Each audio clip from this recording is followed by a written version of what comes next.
Hello everyone, No Life here, and today I'll be going over the patch notes for tomorrow's update on Texas Chainsaw Massacre the game, as I record this video July 16th. So, getting straight into it, as per standard, this will roll out at 8 a.m. Eastern Standard Time. And this update, first and foremost, will be coming out with the Sunny Outfit Pack 2. This outfit has Sunny rocking some baggy pants and a wife beater. I really just laughed at this outfit when I first seen it, as it looks like something Leland should have gotten. I don't know what they were thinking when they gave Skinny Man Sunny the Muscle Man shirt. But I've also had some people liken it to the hit movie Roll Bounce, starring Bow Wow, among other characters. So that was also a very funny little reference someone pointed out, which ironically, Roll Bounce did take place in the 70s. So, I mean, I guess it just goes to show how much thought they put into these outfits they give these characters. Are definitely time accurate. But we have some unfortunate news with this outfit. Unfortunately for PS5 and PS4 users, I can't believe there's still people playing the PS4, but anywho. This outfit has had some certification issues with PlayStation, or rather Sony. So we will not be getting these outfits available on PlayStation for who knows how long. Hopefully within a week they'll be available, so I can get you guys a clip to post for my week's review of said update. But moving on, that's pretty minor. The first thing we have here on the list is going to be the victim endurance. So finally, they have fixed victim endurance. So now when you level up endurance and victims past 30, you'll actually see a noticeable difference. So I can't wait to test this out and see how it does, especially on Maria, as I feel like she already should have had a higher than 25 default endurance. And I seriously did post something on their Instagram. I'm sorry, Instagram. Their X. I hate calling it that. Tomorrow morning when the update rolls out, see if they can give me a response on her attributes. I really feel like Maria shouldn't have the same attributes as Anna. I don't know if this is a bug or intended, but either way, having them both share 35 toughness, I'm cool with. But I don't know about every single other stat being exactly the same. It makes them feel too similar of a character as they already share a majority of the same perks. But that little tangent aside, the proficiency stat affecting the combat. This is something I've always said too.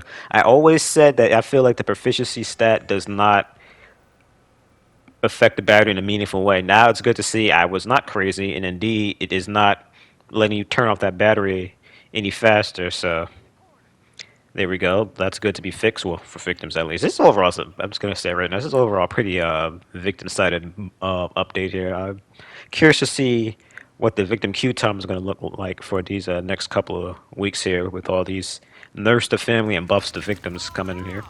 So next we have the generator sound and visual. This fixes the issues where you would not hear the generator when it was turned off, or even turned back on for that matter. Didn't even realize this was a thing. The thunder sound effects on Nancy's house night were missing. I didn't pay that much attention to them. Then again, I can't say before this update I wasn't getting Nancy's house too much. Now I'm getting it constantly. So finally, we have gotten the basement lighting fix here. This fixes the fact that the basement lighting would be either sometimes just missing, or it just would randomly turn off, which is something you can even see during the cutscenes sometimes. But I'm glad this is fixed. And a little funny thing that I note here is they apologize for those who liked it dark. I personally did not. Sort of help victims, but I personally prefer both sides to see those doors. Next up, we have Slippery on Sissy Street. I don't know why it took them a month to fix this, but it is now going to be available for Sissy to use. So I am a Sissy main, and I will definitely be respecting into that to see how Sissy feels with Slippery on. So I cannot wait for that, and I'll be sure to spend the rest of tonight here playing with Sissy with our good old chase build until I respec it. See what things look like on the other side.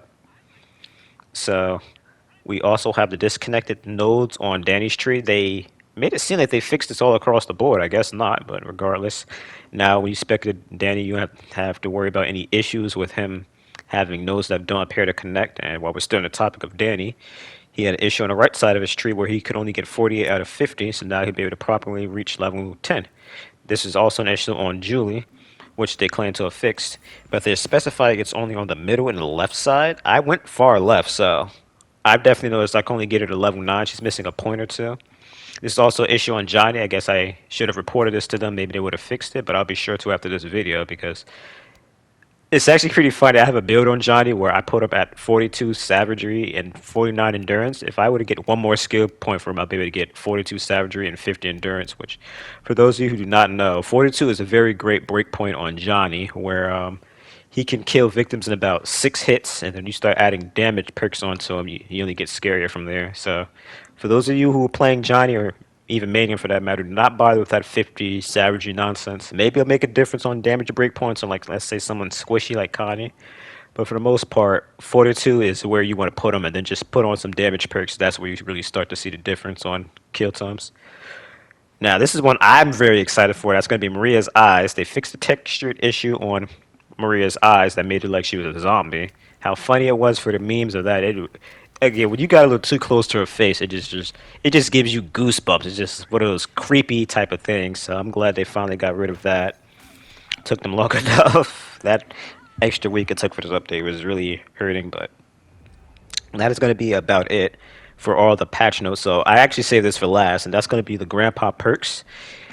They have changed the way grandpa works when you feed him. So I'm going to go into a whole tangent on this one here. So strap in for this one. So first and foremost, the way they are changing grandpa is now all of the perks are going to be categorized by 3 different levels. So level 1 perks are going to be Animal Farm, Experienced Stalkers, Well, and Windom. When you feed grandpa to level 1, one of these 4 perks will activate. If you feed grandpa to level 2, Always in Sync, Bar to the Point, Brute Strength, Suffocating Grip, and Swing for the Fences will activate. And then finally, if equipped, I want to specify that because you still have to equip these individual perks and then feed grandpa accordingly to get them to activate. So again, feeding to level 3 will activate Don't Have All Day, Silent Grandpa, Stereo Alarms, No One Escapes Hell, and Well-Fed Youngins.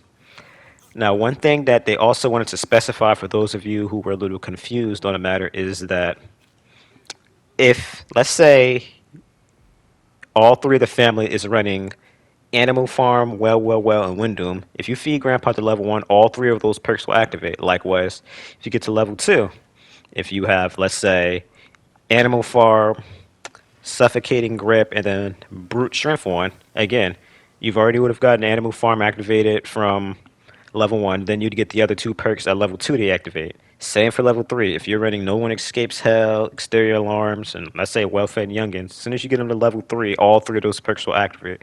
So this is a buff for victims because now you don't have to worry about Suffocating Grip killing you in grapples till they get to level 2. It also kind of makes you say, okay, it's level 2. If they have that perk on, might want to watch grappling. Same for level 3. You get there, you'd be able to say, okay, now they have Exterior Alarms and maybe No One Escapes Hell on. We might want to consider stabbing grandpa or, playing around opening doors as they might fly down to close them and meet you there. Now, for family, this is going to suck a little bit for a couple of reasons. Number one, by the time you get any of the level 3 perks activated, most notably, of course, Exterior Alarms and No One Escapes Hell, they might have a lot of critical doors open and areas might already be breached, and it might be not be as valuable as they would have been if you got them early on. Now, of course, there's blood builds that'll help you get there, but you got to keep in mind more than half of the victims have access to perks such as Back for Blood and Agitator, which will reduce Grandpa's level by an extra amount. So if they're really on top of Grandpa, you may never see level 3 perks active. So it definitely wouldn't be a bad idea to stay pretty close to Grandpa, or if you're a hitchhiker, trap him to really make sure you get these perks to activate. And of course, although blood builds will get Grandpa up pretty quickly, I gotta say right now, a lot of you guys are on these blood builds. You're very sloppy with them. All you do is literally feed and leave areas wide open for victims to get into. And it's even worse when you put all your traps around Grandpa, which I could already say usually, unless both of his sides are open, 2 traps is more than enough for you to be putting on Grandpa. If you're putting all 3, you're kind of throwing there. But seriously, if you're running a blood build, you gotta grab blood in between patrol routes and then feed it to Grandpa when it's safe to do so, whether that's having someone watch your area while you feed, or again, after you've checked both doors that he's in a close proximity, go feed, run right back, and again, then grab a blood, rotate, etc., etc.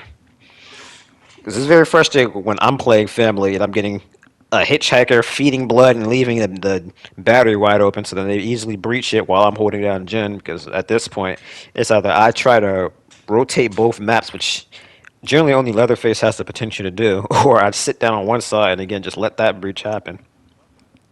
And I've had plenty of games on victims where they try to do that trap feeding nonsense, and all we end up doing is either get the fuse box or then or again go through one of the exits that isn't noticeably being patrolled because the lack of a fan member there. And it's even worse when there's multiple fan members doing it. You can get level 5 Grandpa scary fast, but unless you guys quickly start killing those victims off when you get them to 5, there's a good chance they probably already got an exit open and now they're just sitting there teabagging, laughing at you for focusing on feeding, not patrolling. But I'm personally very excited to see how these grandpa changes work. I'm very curious to see people actually trying out more than one or two grandpa perks. There's one thing I could definitely say I'm so sick of is this the fan members that literally will leave the lobby if anyone runs any other grandpa perk but no one escapes hell. I even have some of my sweaty friends I've played with. They're always on my back. Hey, take your grandpa perk on. Take your grandpa perk off because they want to make sure exterior alarms activates first. And it's funny. Just the other day when I was playing with my friend, I was teasing her, and I'm like, in 5 more days, there's no more of this take off your perk nonsense. So enjoy it while you can. By then, you really gotta put some points into your harvesting. Feed grandpa yourself if you want your precious perk to activate. So I can already say Animal Farm is a great perk. It gives you a surprising amount of value, especially since the detection range for those chickens are so high. You literally could pick up victims through the walls with it. So I definitely wouldn't sleep on that perk as long as you make sure to, of course, stick around the areas where the chickens are, which generally are around critical doors, by the way, and even a window in Family House. It should definitely help you catch out some victims ratting around the house. Experienced stalkers that has potential to maybe do something. I just remember seeing Alucard test it. He didn't notice a difference. Neither did the victims when it wasn't activated. When it did activate, and then of course with and Wind Doom. Those are just good for adding a little bit of extra damage to punish them for doing any of those interactions. Always it seeks a feel good perk. I personally spam the heck out of Family Vision, so this is a nice perk for me. I don't use it too much because there's usually better perks you can put on than that, and then of course the whole exterior thing. When I see something like exterior, no exterior hell, I usually either match their perks or just not put one on at all because I don't want anyone leaving the lobby. Because with families, they always try to find an excuse to dodge. So God forbid you put on an extra useless perk that they dodge. That's also another thing. I'm going to be sure to spread the word around my lobby so people understand that the grandpa perks happen. So you have to worry about me putting on a perk, even though their exterior alarm is going to be third regardless, and then I'm leaving or telling you to take it off or whatnot. That's not going to fly. I'll be sure to shut that right the heck down immediately. But bar support, I'm actually disappointed they didn't make that level 1 perk, as that's a really nice perk, especially on Family House, to set up, break those doors down, avoid victims slamming you. So that being level 2 is going to suck a little bit. Thankfully, if you're running blood builds and no one else is taking the blood, you'll be able to get that up pretty fast. Especially if victims aren't rushing out the basement. You usually could get level 2 before they come up. Or rather, ass. Brute Shrimp, for one thing I want to point out, by the way, for those of you who do not know, it says slightly increases your damage. The idea of slightly is 10%. 10% is actually a decent number. When you get heavy hitters like Leatherface and Hands, 10% is enough for them to start killing people in only 4 to 5 hits. So definitely don't sleep on that perk. And it never hurts on the weaker ones like Sissy and Hitchhiker that could use any extra damage they can get. I already spoken on Suffocating Grip, but I could definitely say Swinging for the Fist is a very slept-on perk. And one thing I want to point is, this is the one perk in the game that only says stamina consumption on melee attacks. It actually works on Leatherface's stall resistance too. So if you're Leatherface, you spec over to the left side of the tree with big swings to serrate, put this on. This makes it so you don't stall as easy. So this would definitely combine with your scary amount of damage. Make sure that no one survives an overhead and a follow-up swing after. Don't have all day That perk could have been honestly one in my opinion. I never really noticed the stamina reduction on spreading with that. Side of Grandpa, I'm convinced that perk doesn't work as I've had times where Grandpa was level 5, even with this perk on, it still feels like it takes longer than it should for him to scream again. If they're well-fed youngins, this is again another slept-on perk. Getting half your stamina back in between Grandpa's screams is very strong, and it could be the difference between you stabbing and missing out on the kill, or you keeping that stamina going and being able to, cut down a victim. But that little tangent on perks that a lot of you probably were like wondering what the heck was that about. Sorry, that's gonna do it for this video here. Like I said, I can't wait to test these out. I'm actually glad that they finally did a more appropriate change, or I'm sorry, bug fix, especially after the last bug fix, quote unquote, which in my opinion bugged more things than it fixed. This one fixed quite a few of the issues that it introduced, as well as a few other issues that have been again for who knows how long since again the proficiency of the batteries. There's no telling how long that's been broken. It might have been broken since launch, to be honest. The victim endurance, I feel like that might have been broken ever since they changed. I think it was 40 endurance. 40 endurance. I remember it made your bar fill up faster than it should have. I think that might have been when they broke endurance, to be honest, as I remember 40 endurance feeling really good. Like it felt like I'm sorry. It felt like fired up fast of amounts of regeneration. Like that thing was instant, like it is when you're the last victim. But again, I don't want to go too long here on this one, so I'm going to go ahead and end it here. So thank you guys so much for watching. If you enjoyed this, you know what to do. And if you haven't already, get a life.